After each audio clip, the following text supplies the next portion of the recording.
અરે મોણા મોણા ને ક્ષેત્રો ધનાવન ને ક્ષેત્રો ને તો ખબર પડી જાય. આપણા પટેલ સમાજમાં ભેંસો બહુ હોય અને ભેંસોને લગભગ પાડીઓ જીવે પણ પાડા જીવતા નથી. લગભગ તો પાડા ઓછા જીવે. એકને દૂધ બહુ અને પાડો મરી ગયો. હવે દોવા દે ને એટલે પેલી પટલાણી હોશિયાર હતી એટલે એના છોકરાને પપ્પાને કે હું આવું જ વાત કહું કે બોલો કે કોમ કરો ચોખ્ખી ચોબડું લાવો અને પૂળાને બેઠો તમારે હગલી ચો દોવા દે દૂધનો ભાવ કેટલો હોય એટલે પેલો બાપડો ચોબડું લઈને પૂળાને બેઠ્યું પણ ભેંસે ઊંઝ્યું કોઈ મેળ પડ્યો નહીં. આધુનિક ભેંસો ને ટાંડી ના મેળ પડ્યો. બસ બહુ થયું દોવા ના દે એટલે કે દો કોઈ આવતો આઈડિયા મારો તમારે હું ભેંસ દઉં ને એટલી ઘડી તમારે પાડો થાવ. એ કે હું માણસ છું પાડો પણ એમ નહીં દોવા ફૂર થયા. ખબર પડી આ તું મોટે કોઈ ન કહો ભાઈ તમે પાડા પછી તમે જે હોય ખાલી દોવા પૂરતી વાત છે.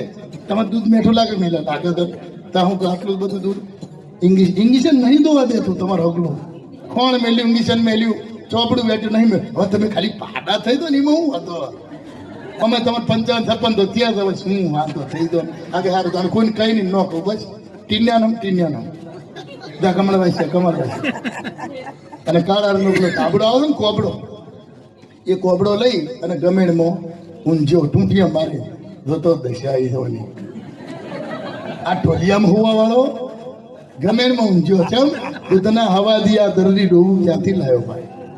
હવા જ પડ્યો કે થાય એટલે ટૂંટિયા મારી ઓછે ટગર ટગર દોવે.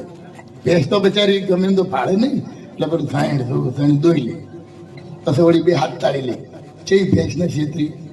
એ તો કે હું પાડો બન્યો ને તાણે પણ કે તમે પાડા બન્યા પણ આઈડિયા તો મેં આલ્યો તો ને એમ કરીને અઠવાડિયું રમૂજ કરે કે હું ડાયો એક દાડ તો આ તો ભેંસ અડધી દોઈ અને ઉપર ધાબડો હતો ને વાયરો આવ્યો મારા કે વાયરાનો ધાબડો જરાક ઊંચો થયો કે ઘરધણીના પગ ઉઘાડા થયા.